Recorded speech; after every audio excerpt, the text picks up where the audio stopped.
नमस्कार, मैं हूं दिनेश नागर और आप देख रहे हैं न्यूज़ एमपी इंडिया।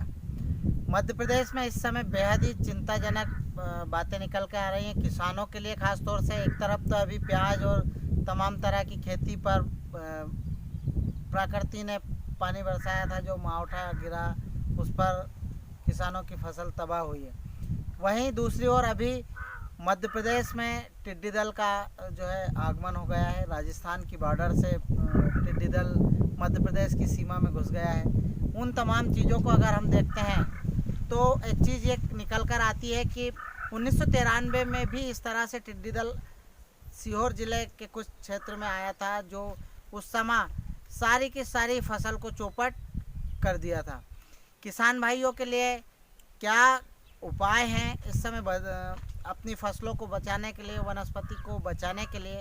उनके लिए हम कृषि विज्ञान केंद्र सीहोर के जो कृषि वैज्ञानिक है डॉक्टर जिनेंद्र कन्नौजिया जी, आइए इस समय वो जुड़ गए हमारे लाइन पे, तो हम उनसे भी बात करते हैं।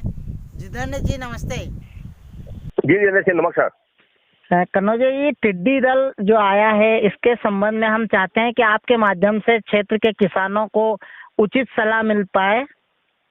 जी देखिए दिनेश जी, वैसे तो ये टिड्डी दल के बारे में हम लोग काफी पिछले 3 दिनों से निरंतर निगरानी कर रहे हैं। इनकी गतिविधि जो है, इनकी जो माइग्रेशन है, उस पर हमारे कृषि विज्ञान केंद्र जो हमारे सीहोर के समीपस्थ जिलों में है, जैसे हम बात करें देवास है, शाजापुर है, राजगढ़ है, इन जिलों के हमारे साथियों के साथ हम निरंतर संपर्क में इसलिए हैं कि ये टिड्डियों का दल किस तरीके से और किस दिशा में मूव कर रहा है।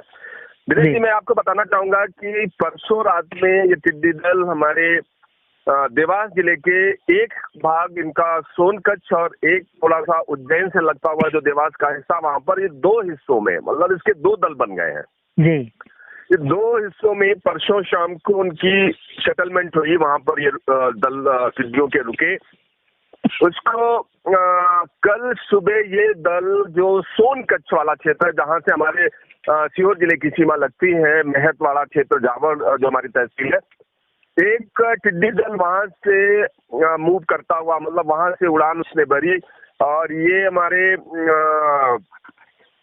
मेहत वाला, जावर, सिद्दीगंज, खाचरोद, खामखेड़ा, जतरा, इन गांवों के ऊपर से ये उड़ान भरता हुआ जंगल में गया और जंगल के को पार करके जो हमारे फिर से देवास की जो सीमा आती है जी, जहां हम ये कन्नौद और जो हमारा वो डैम है पुनासा डैम जी, वहां पुनासा डैम के आसपास का जो हमारा फॉरेस्ट एरिया है, वहां पर एक दल सेटल हो गया। रात में वो वहां रहा और वहां पर थोड़ा सा हिस्सा उसने नदी के किनारे की तरफ भी पकड़ा और जो उस क्षेत्र से लगे हुए खेत थे, जो कि हमारे हरदा जिले में आ जाता है जी, कुछ हिस्सा उसका फॉरेस्ट एरिया में था और कुछ हिस्सा उस दल का खेतों में भी था। तो कल जो जानकारी हमें आ रही है कि रात्रि में हरदा जिले के कुछ गांवों में इन टिड्डी दलों ने खेतों में नुकसान भी किया है जी। और आज ये दल हरदा में ही अभी बेस कैंप काफी देर तक बनाए हुए हैं और हरदा में जानकारी ये आ रही है, जो खिरकिया विकास खंड है हरदा का जी, वो इन टिड्डी दल के नुकसान से थोड़ा सा प्रभावित हुआ, किसानों की फसलों में नुकसान किया है। और एक जो इनका दल है वो खंडवा और जो हमारा देवास का लगा हुआ हिस्सा है, जहां नर्मदा नदी का काफी बड़ा क्षेत्र है और फॉरेस्ट का भी, जंगल का काफी बड़ा रकबा है। उस रकबे में जंगल में नर्मदा किनारे किनारे पे काफी बड़े क्षेत्र में इसको आज दिन भर में देखा गया है। तो ये स्थिति वर्तमान में इस टिड्डी दल की है। हम जहाँ तक सीहोर की बात करें तो लगभग हम मान सकते हैं कि सीहोर से कल इसकी माइग्रेशन हो चुकी है और सीहोर में किसी भी गांव में अभी तक नुकसान की कोई भी जानकारी हमारे पास में नहीं है। जी जी। तो ये तमाम चीजें दर्शकों के लिए और खासतौर से किसानों के लिए बहुत ही महत्वपूर्ण है। इसमें हम डॉक्टर साहब ये भी जानना चाहते हैं कि क्या ये टिड्डी दल किस तरह से किसानों की फसलों को नुकसान पहुंचाता है और इसके बचाव के भी क्या स्थानीय स्तर पे क्या तरीके हो सकते हैं? जी दिनेश जी, देखिए अभी हम लगातार किसानों को हमारे सुझाव दे रहे हैं, इससे क्या एहतियात बरतनी है। मुख्य रूप से अगर हम देखें तो ये किसानों के द्वारा और ग्रामीण जनों के द्वारा ही इससे बचाव के उपाय अपनाए जाने हैं। हमें खास बात से सबसे पहली बात ये ध्यान रखनी है कि ये जो टिड्डी है ये दिन में एक स्थान से दूसरे स्थान पर उड़ के पहुंचती है और शाम के 6 बजे के बाद ये कहीं पर भी जाके सेटल हो जाती है और रात भर वहां की वनस्पति को, चाहे वो जंगल के पौधे हो, चाहे वो हमारे फलदार वृक्ष हो, चाहे वो हमारे खेतों में लगी हुई मूंग की, मक्का की, जो भी हमारी फसलें हैं वो फसलें, उनको ये रात भर में चट कर जाती। चूंकि इनकी संख्या बहुत बड़ी होती है, करोड़ों की संख्या में एक साथ में चलती है। कई बार ऐसा लगता है जहां पर ये टिड्डियां बैठ जाती है तो एक भूरे रंग का आवरण वहां पर दिखाई देता है, कोई भी स्थान दिखता ही नहीं है, इतनी ज्यादा इनकी सघनता होती है जी। तो इस तरीके से ये जहां पर भी बैठ जाती है रात्रि में सायंकाल से पूरे के पूरे वनस्पति को वहां की चट कर जाती है। पत्तियों को भारी नुकसान होता है और कभी कभी स्थिति ये बनती है जो कोमल डंठल होते हैं उन डंठलों को भी ये खाके नष्ट कर देते हैं, तो फसलों में भारी नुकसान की संभावना निर्मित हो जाती है। अब जहां तक इसके बचाव का सवाल है दिनेश जी, इसमें मैं सबसे पहले हमारे सारे किसानों को कहते हैं कि दिन के समय में इनको हमें बैठने नहीं देना है, शोरगुल मचाना है।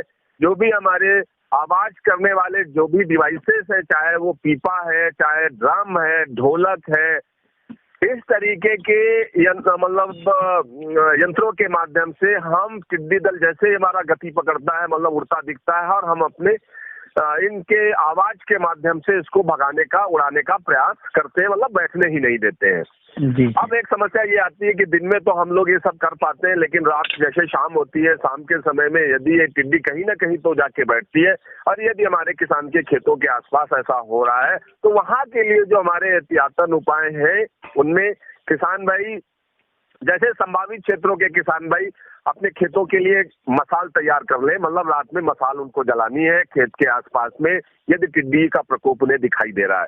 ये मसाल हम घासलेट में एक कपड़ा भिगा के और एक लकड़ी के ऊपर उसे लपेट के और रात में उसको खेत में जाके जला सकते हैं। दूसरा, इससे बचाव के लिए हम अपने खेत के आसपास में धुआं कर सकते हैं और उस धुएं में जो भी कचरा हमारे गांव में होता है, फसलों के अवशेष होते हैं, मवेशियों से निकले अवशेष होता है, उसका ढेर लगा के हम हमारे खेतों के आसपास में धुआं कर सकते हैं। और इस धुएं में अगर हम नीम की पत्ती थोड़ी सी डाल दें तो उसका धुआं और कड़वा हो जाता है, उससे भी ये टिड्डी भागती है। इसके साथ ही साथ यदि टिड्डी का दल हमारे खेतों में बैठ गया है तो हमारे किसान भाइयों को हम निरंतर सलाह दे रहे हैं कि जो ट्रैक्टर चलित स्प्रेयर पंप है, ट्रैक्टर चलित जो स्प्रेयर पंप है उनमें साधारण पानी भर के और वो स्प्रेयर पंप से भी इन टिड्डियों को वो भगा सकते हैं, या पावर स्प्रेयर्स जो होते हैं हमारे स्ट्रोक उनमें भी हम पानी भर के और फोर्स से अगर हम पानी का छिड़काव टिड्डियों के ऊपर करते हैं तो ये टिड्डियां एक स्थान से दूसरे स्थान को हट जाती है। इसके अलावा कुछ रासायनिक दवाइयां भी हैं जिसमें कि क्लोरोपाइरीफास 20 जो दवाई है उसका 1 मिलीलीटर प्रति लीटर पानी में घोल बनाकर यदि हम पहले से ही फसल में छिड़काव कर देते हैं तो ये टिड्डियां उस फसल को नहीं खाती है।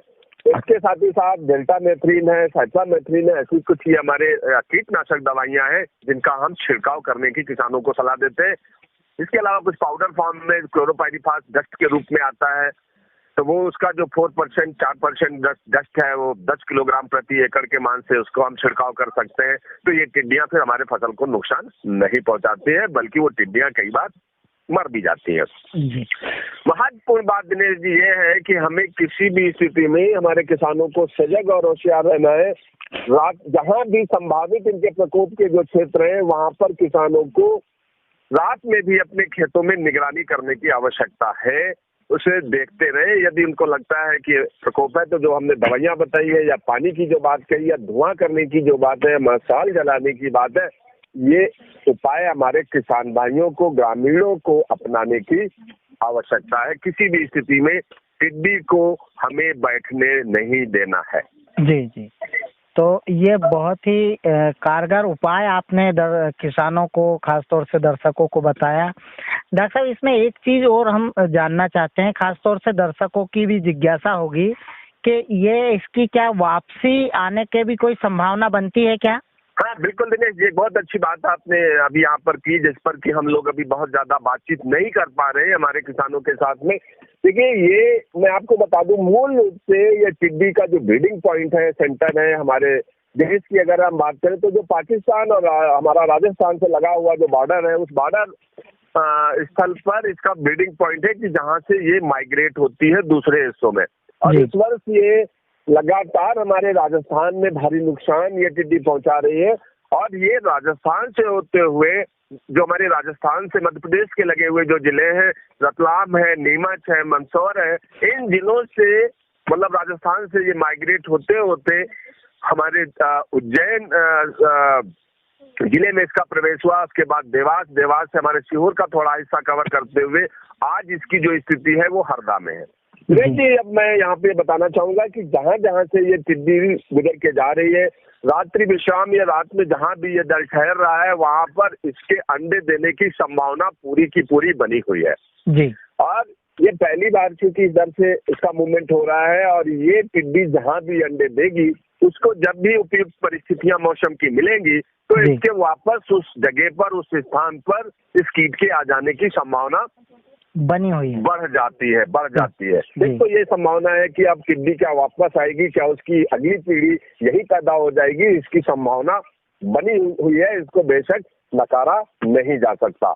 दूसरी एक और चीज है कि एक ये जो दल जो राजस्थान से मूव किया था, उज्जैन में इसके दो हिस्से हुए, दोनों हिस्से एक ही दिशा में मूव कर रहे हैं। एक खंडवा जिले की तरफ जा रहा है, एक हमारा हरदा की तरफ है जी। ऐसे ही और भी दल टिड्डियों के राजस्थान की तरफ से, क्योंकि इस समय पछुआ हवाएं चल रही है, हवा की गति तेज होती है। ये टिड्डियां सुबह जब उड़ान भरती हैं तो वो हवा के साथ साथ काफी दूर तक उड़ के निकलती है।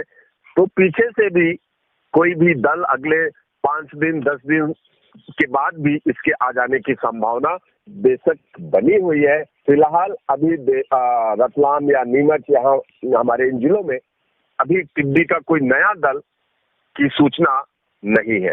तो ये एक तरीका है कि आने वाले समय में भी इनके जो प्रकोप है, इनके जो खतरे हैं, उनकी संभावना हमारे किसानों के लिए, सभी के लिए बनी हुई है। जी डॉक्टर साहब, इसमें एक चीज और हम जानना चाहते हैं, और खासतौर से दर्शक भी इस को लेके जिज्ञासा में होंगे कि क्या ये टिड्डी दल एक बार 1993 में भी आया था और तब भी काफी नुकसान हुआ था। तो ऐसे कोई कारगर उपाय हैं, जैसे राजस्थान के कई जिलों में स्प्रे कराया है तो उसमें से कुछ टिड्डियां मरी भी हैं, इस टाइप का कुछ भी कर सकते हैं शायद? नहीं, वो देखिए, दवाइयां जो हमने बताई हैं, इन दवाइयों से भी टिड्डियों को मारा जा सकता है और उसी के लिए हमने दवाइयां बताई हुई हैं। लेकिन होता है क्या, अमूमन ये शाम के समय में सेटल होती है, माइग्रेशन इनकी इस तरीके से होती है, तो कई बार हमारे किसानों को पता ही नहीं होता या इतना उनके पास समय नहीं होता कि वो अपने खेतों में दवाइयों का छिड़काव कर सके। जी। इसलिए एहतियातन हम किसानों को पहले से ही एडवाइजरी जारी करते रहते हैं कि ये संभावना है अगले 24 घंटे में या 48 घंटे में ये टिड्डी दल इस किसी क्षेत्र विशेष में पहुंच सकता है, और वहां के किसानों को हम अलर्ट जारी करके इन दवाइयों के छिड़काव की बराबर सलाह दे रहे हैं। जी, तो डॉक्टर साहब, आपने बहुत ही महत्वपूर्ण जानकारी किसानों को दी, और लगातार अभी लॉकडाउन का दौर चल रहा था, उस समय आपने किसानों को फसल कटाई के दौरान भी तमाम सामाजिक दूरी और मास्क पहन के फसल कटाई के तमाम संदेश दिए थे। कृषि विज्ञान केंद्र लगातार आपका और आप पूरे किसानों के संपर्क में रहते हैं। आप हमसे जुड़े और दर्शकों तथा किसानों को महत्वपूर्ण जानकारी दी। डॉक्टर साहब, उसके लिए हम बहुत बहुत धन्यवाद ज्ञापित करते हैं आपका। धन्यवाद दिनेश जी, आपको भी बहुत बहुत धन्यवाद। Thank you sir. अभी तक आपने न्यूज एमपी इंडिया चैनल को सब्सक्राइब नहीं किया है तो कृपया शीघ्र सब्सक्राइब करें, जिससे ताज़ा समाचार मिल सकेंगे आपको।